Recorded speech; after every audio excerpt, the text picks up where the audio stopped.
Hey everyone, and welcome back to So You Say You're Married. Today I have a very special guest. His name is Hunt Ethridge, and I have a wonderful bio written up of Hunt because I cannot remember all the accolades that he has just by reading off the top of my head. So bear with me as I go through this wonderful resume of Hunt's.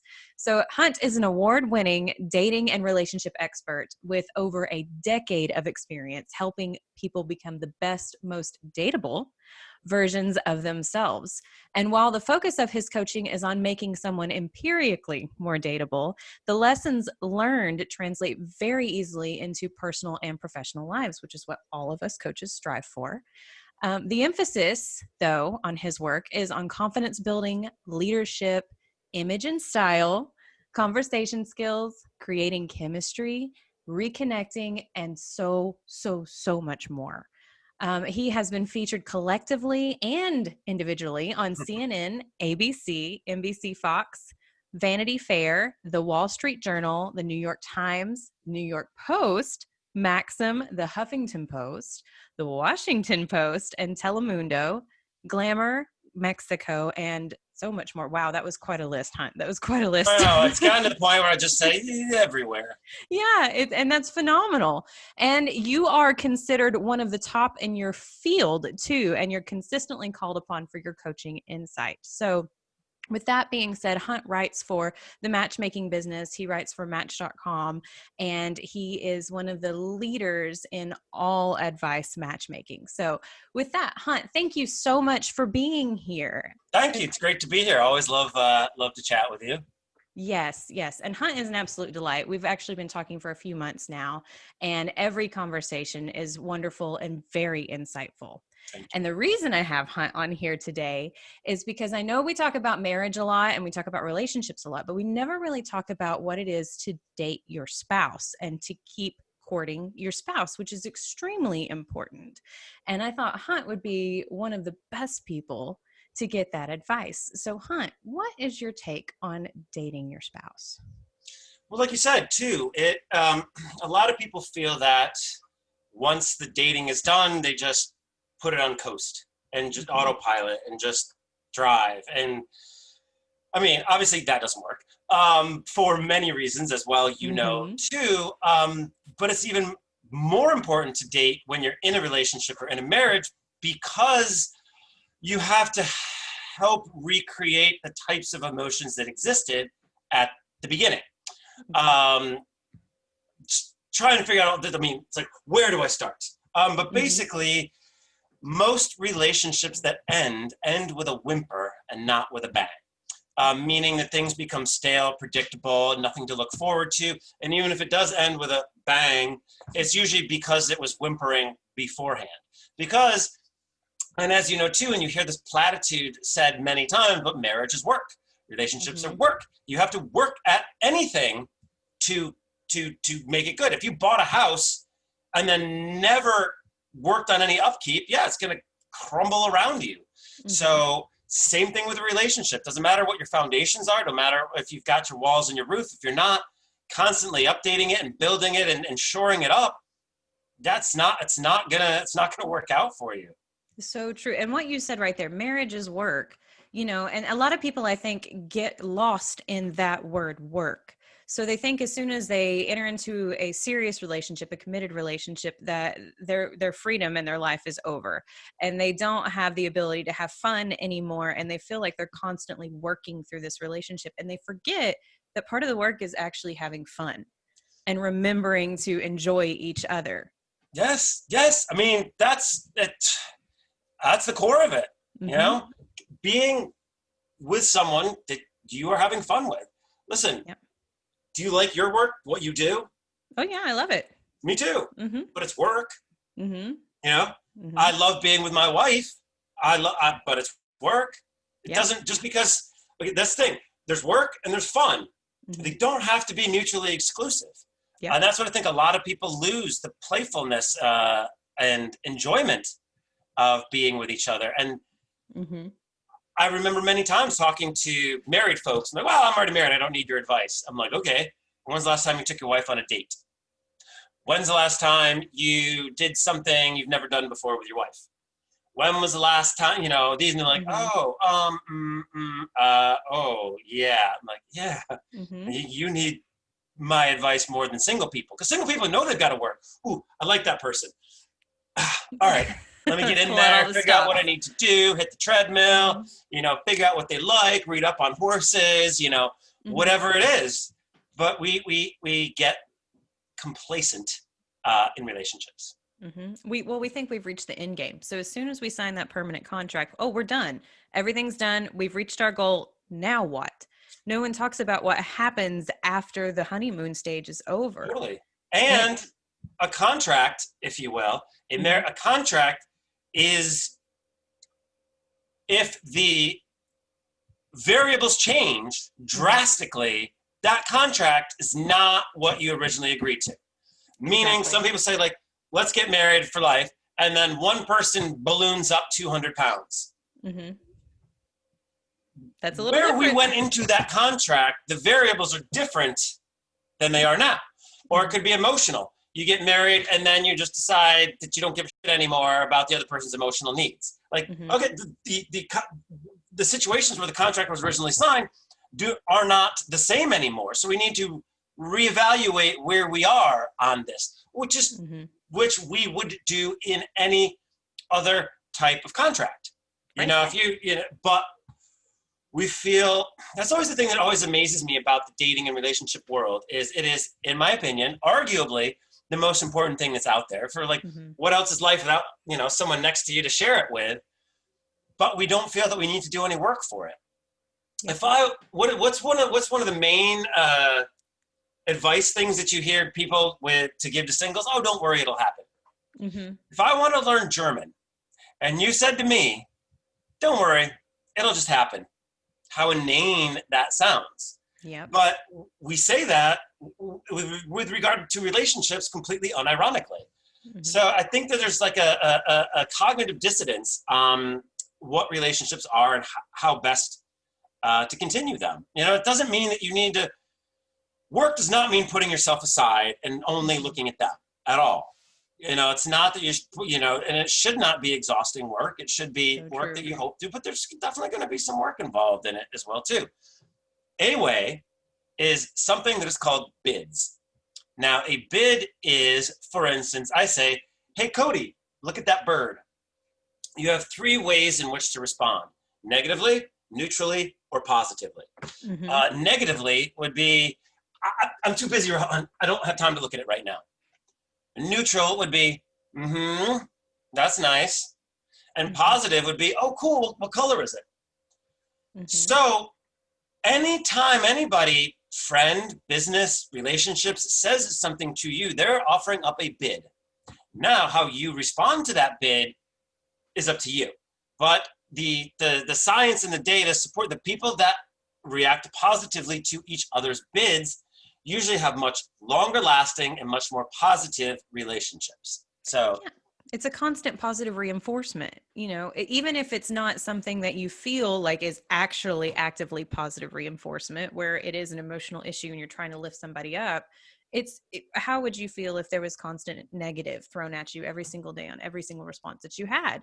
It tears you down. It makes you depressed. But if you had somebody who is responding positively, not even neutral, it has to be positive for the majority of the portion of the relationship for it to be successful, then suddenly you feel like you're with someone who you can relate to, who you can traverse anything with, and you can come to, if you have any kind of dispute, any concern, whatever, they're going to lift you up positively because they're not going to berate you no matter what. well, that's, and as you know as well too, like, you got to learn how to fight fair Mm-hmm. as well. Like, so many, Yep. it is not you versus me. It is Mm-hmm. us versus the world. And that helps me right now during COVID.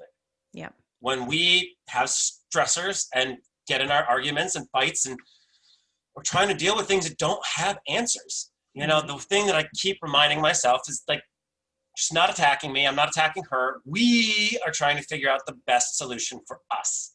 Yep. So that communication, I mean, it's said over and over again, but it always comes down to communication. Mm-hmm.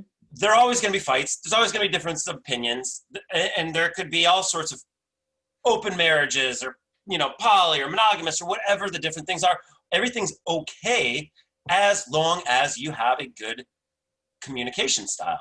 And that's always hard because yes, it is. You have to, if one of the issues is I don't do dishes, and you say, Hunt, what the I told you to do the dishes yesterday. My defenses go up.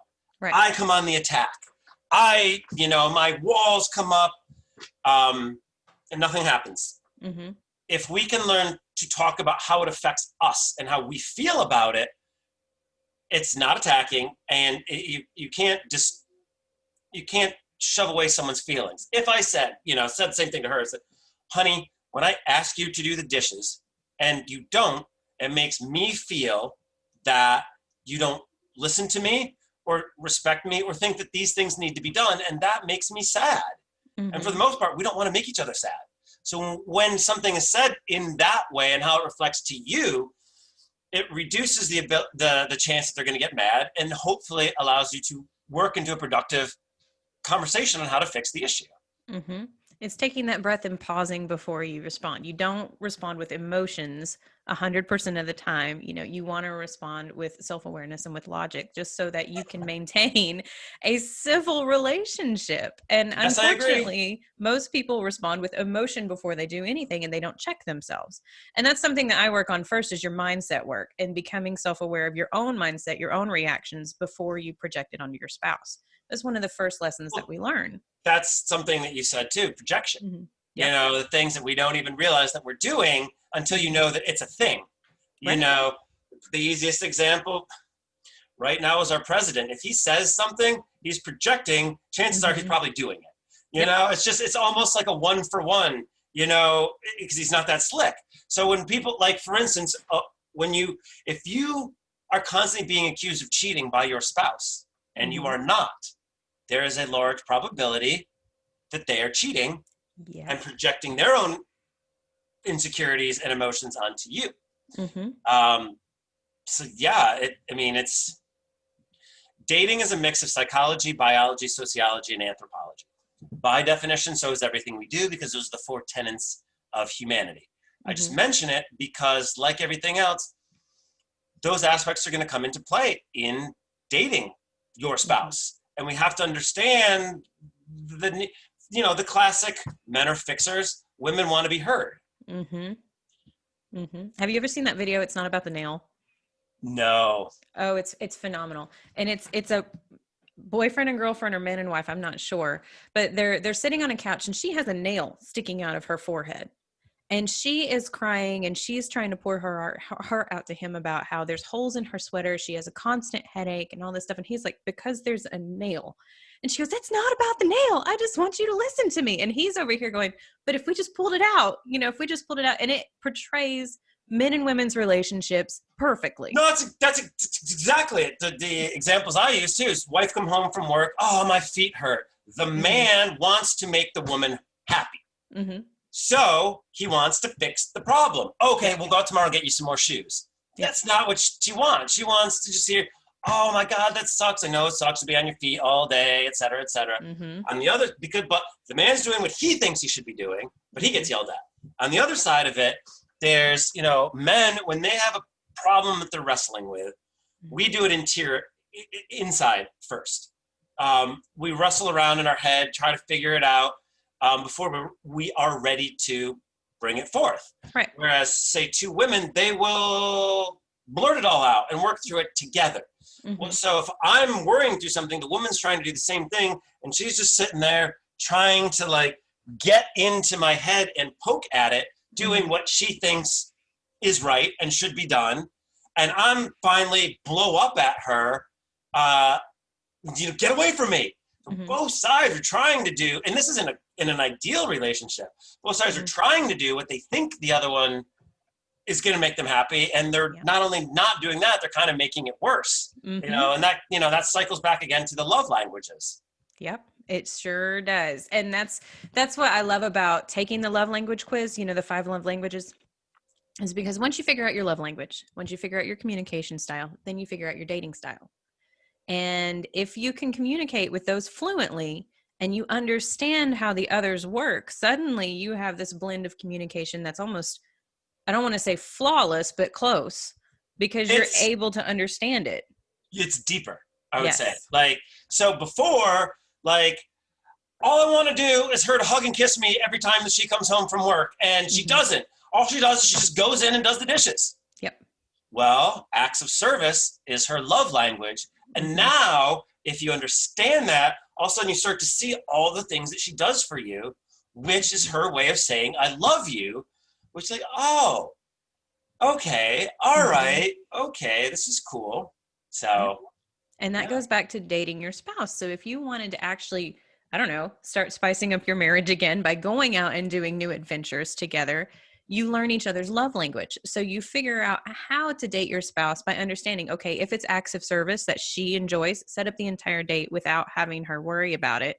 And she's going to appreciate all the time and effort you put into setting up that date. Doesn't matter what the date is. What matters is you put forth that kind of effort and showed her that appreciation. failing spectacularly is sometimes better than succeeding minimally. Yes, very well said. Very well said. And that goes both ways. If his act of service is time and all he wants to do is spend time with you, he doesn't care if it's Netflix and chill on the couch. As long as he's spending time with you, it doesn't matter what the activity is. So some people think when we say dating your spouse, you have to go through these elaborate means because you always have to do something different that you haven't done with your spouse before, when really you just need to learn what their love language is, what their needs are to fulfill them, to have a successful dating life with your spouse. But I would like to cycle back with something you actually did just say, because so relationships are emotional. So how do we create that chemistry? Because, when you meet someone new, chemistry is, all over the place. Right. It is more difficult. It is still there with love, with mature love. It is just different chemistry. But let's talk about dopamine, serotonin, oxytocin. These are the chemicals that make us feel good in relationships and in life in general. Right. When you do something new that you've never done before, you have adrenaline, fear, dopamine, serotonin, and all of these things coursing through your veins, which create emotions. Good, bad, and different, like skydiving. It's going to make you scared, but you're still going to do it. And while scared is sort of a negative emotion, done it correctly. So, and it doesn't have to be skydiving. I once, just for the fun of it, left my cell phone at home, went on the subway, got off a subway stop that I'd never been off at before, walked myself to a bar that I'd never been at before, and tried to see what I could do with no phone, no backup, no nothing, just for fun. Walk down a different street. It can be as small as those things. Anytime you do something new, you're getting those emotions to course through your veins again. And those emotions make you remember those times. If you don't change anything, everything becomes predictable and there's nothing to look forward to and there's no emotions. So we need to create these situations because they don't necessarily pop up like they do when you are single. But if you just, you say like, we're going to do something new.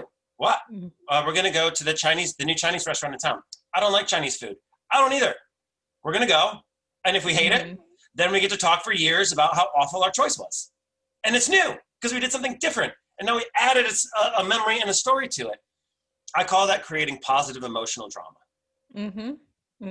I agree. And it's all about breaking those routines, like you say, too. I mean, yes, you can have your usual date where, let's say you go to the movies once a week with your spouse. Okay, that's good. You're spending time together. You have that allotted out, but you're not creating that new high that you need to keep the relationship sparked. Any routine can become, or anything can become a routine, no matter what it is. So you always you have to think lobster outside every the box and day. break that. Yeah, if you have lobster every day, after a while, it's going to not be good. Yeah, so, it's not special anymore. Lobster isn't special if you had it. So, and you might want a freaking hot dog. And you're like, well, but a hot dog is way lower than a lobster. It's like, yeah, but it's different. The variety is the spice of life. That whole thing comes into our own relationships. It doesn't mean other people. Variety of what we do, what we experience. There's one of the things that's been hard about this COVID is like, wife and I sit down, like, how was your day? Well, you were here.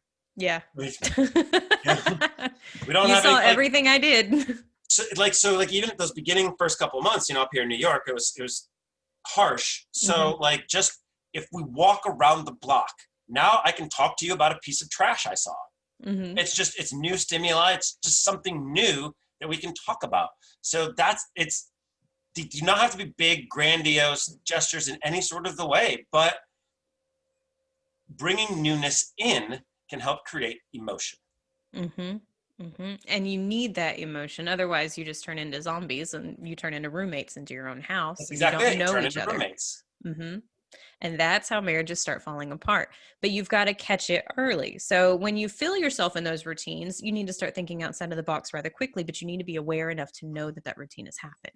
Yep. Like those bids that we were talking about. If I keep saying bids, you keep shooting them down, guess what? I'm not going to bring them into you anymore. Yep. So I'm starting the shutdown process already.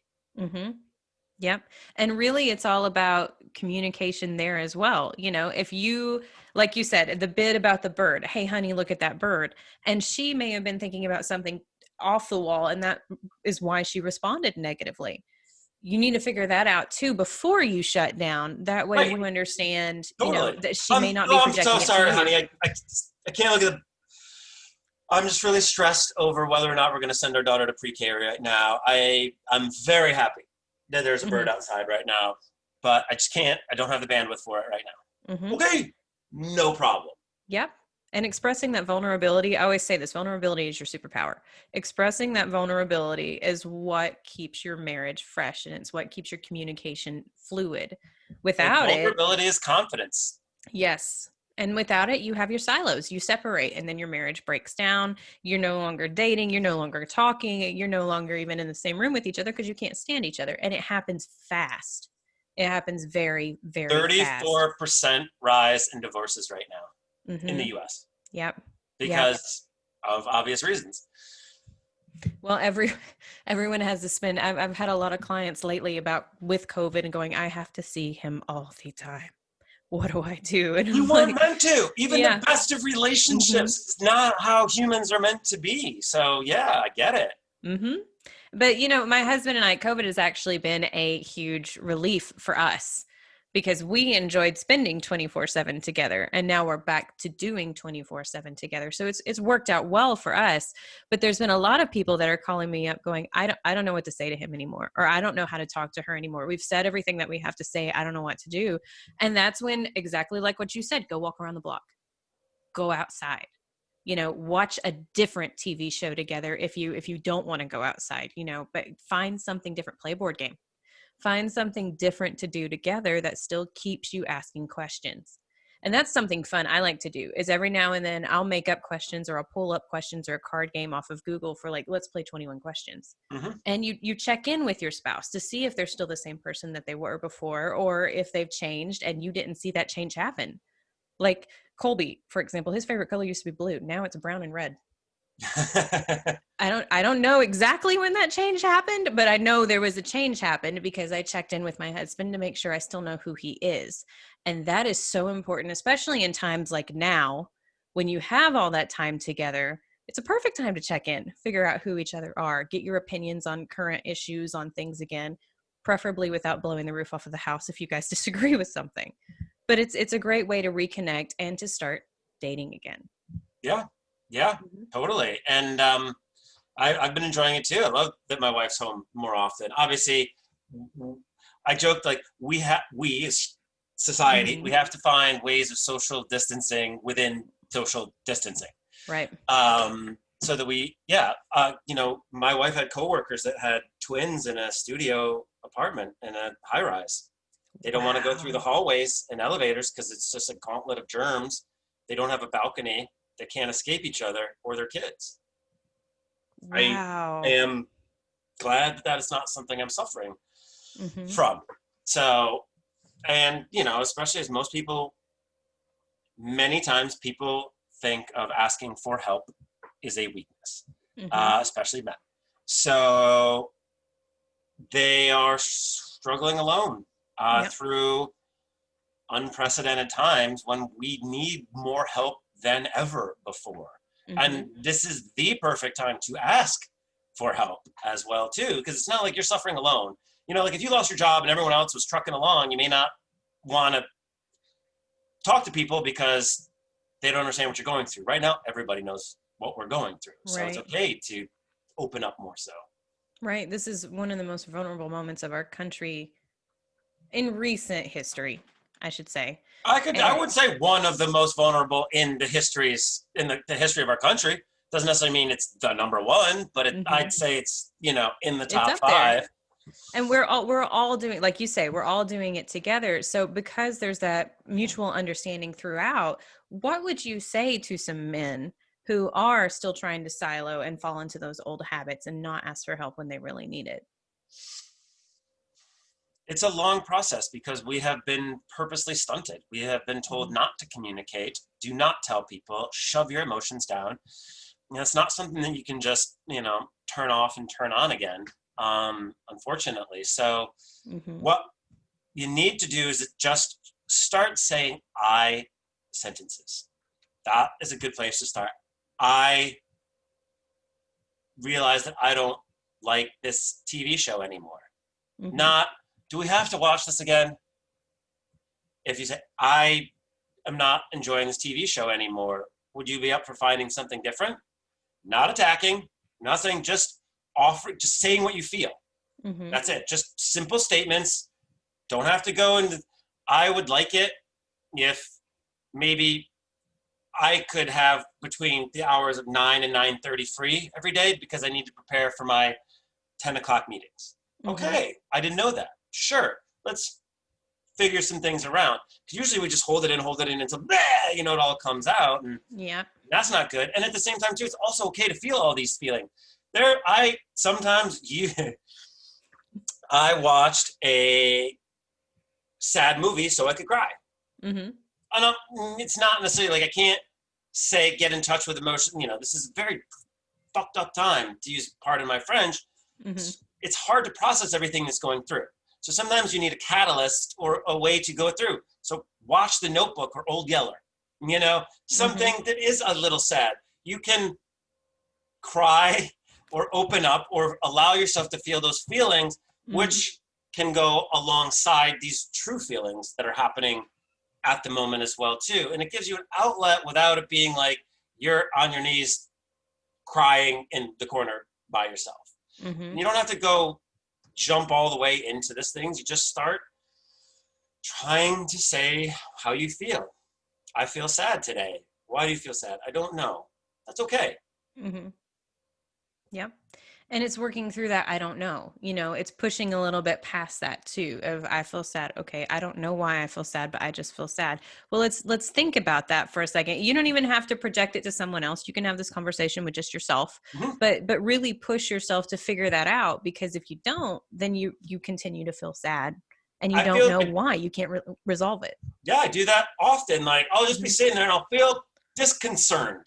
Like there'll just be like a nugget of something. I'm like, what is that from? And I'll like review my day and look at my phone calls and I'll think of one email and that'll come back up. I'm like, oh, okay. Oh, all right. So yeah, I could guess I see what, because I was expecting something to happen and it didn't happen. Okay. Well, can I do anything about it? No. Yes. Then I can at least understand where that little feeling of, is coming from. And Polonius said, know thyself in Shakespeare. And the thing is, most of us don't want to. It's scary. Because that's exactly it. We have dark doors in our heads, all of us, very dark.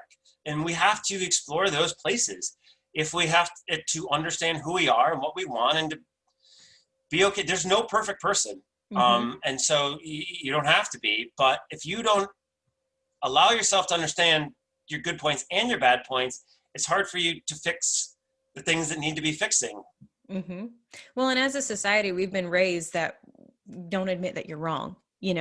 Never, ever, ever admit that you have done something in fallacy at all. So when it comes to addressing our own faults, that goes against everything that we've been taught, everything that we believe. So it's terrifying to admit that we aren't perfect. We don't sit on a pedestal. And this person over here that I just called an idiot may not actually be an idiot. It may be me.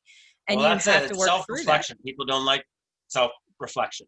Exactly. But the only way to get somewhere with yourself and with your spouse is to do it. And that's what's scary about it, is because we don't like it. We don't like to see the bad sides of ourselves, because that means work. It means we have to work on it. It means we've admitted it. So we no longer have an excuse that is ignorance Exactly. That's against it. exactly it. If you Mm-hmm. don't admit it, then you don't have to work on it. Mm-hmm. So, Yep. And the same goes for your marriage. If you don't admit what you're doing in your marriage that is causing some conflict, then you can't admit what, right. or you can't start working If on things somebody in the tells future. me there's nothing wrong in my marriage, Mm-hmm. I don't want to talk to you. Yep. Because Yep. there's something wrong in everyone's. Mm-hmm. I mean, it's just the way it's not wrong. There are things that can be improved in every marriage. And if you don't think that yours can, then you're not in the headspace to accept help. Or growth. Mm-hmm. Yep. This has been very, very, very enlightening. I think a lot of people are going to get some stuff out of this. So let's end on a light note on one more question. If you could offer up any date night ideas or activities for people that are stuck in COVID, what are some ideas you would give them? One thing I would do is say, take a hat. The husband writes down a couple of activities that can be done in the house. The wife writes down a couple of activities that can be done in the house. Mm-hmm. Put it in the hat and just shuffle it up. And it's like, okay, what are we doing today? We're making homemade pasta. All right, fine. Mm-hmm. Where's the wine? Exactly. And because there's a bit of unknown, Mm-hmm. You both know that each of you have things that you have put in that you like, and you also know that it's weighted. So yeah, there's half the things I want to do and half the things I may not want to do, but that's equal, you know. And there's a little bit of, ooh, what's it going to be? You're creating a little bit of excitement. Even if you didn't like doing that one thing, then it gives you time to look forward to the next thing. So again, you're creating these emotions, and that'll just at least get you in. It's a tool to help you figure out how to continue to do that on your own later, and make them silly. Okay, what are we doing now? Spin around 5 times in a row and see how many walls I can touch in 30 seconds. Okay. Why not? Why not? Yeah. Hey, honey, remember that time you ran into the wall with your head first? Now you have a story for the rest of your life. So, you know, it's about just kind of creating and finding those opportunities. I love that. That's a really good idea. I'm going to pull that on my husband now. Because like right now we live, we live rurally, we live on a farm. So everything that we do is usually outside. But yesterday we were going, what do you want to do this evening? And it's rare that we ever have those evenings. But when we do, we're at a loss actually, because we always have something else going on. So I like that idea. Go through your attic. That one. Yeah. Oh, we don't have one. Basement? We don't have that either. We Fine, don't have hardly any storage. Like as we've been doing with this too, I'm sure like our houses collect stuff. Like let's go take a random corner and just start looking at things like, oh my God, remember this? Oh my God, remember this? Let's go open some boxes. Oh man, we should probably throw this out. Yeah. Because then it also gives you the chance to talk about the memories of the things that you're coming across. And you'll learn something new about your spouse when you do it.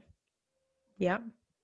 Well, Hunt, thank you so much. This has been a lot of fun. I really appreciate you coming on board with this and offering some amazing advice. So it's always fun to talk with you. I hope that your listeners get a few things out of that, and we can all be better. Yes. Now, please tell everyone where they can find you if they want to work with you. Sure. You can go to huntforadvice.com, and then you'll find all the portals of Facebook and Instagram and Twitter and things like that as well too. Or Google my name, Hunt Ethridge. I'm lucky enough that I have a unique first name, and so I own about the first 5 pages of Google, so that's helpful as well too. But call me, let's talk. There's so much, and now that we can do all of this virtually, it's so easy to get help. And there's no limits. All right, guys, thank you so much for joining us and for listening to Hunt. Please feel free to reach out to him again. Follow him on social media. Find his articles on Match.com. And until next time, we'll talk to you soon.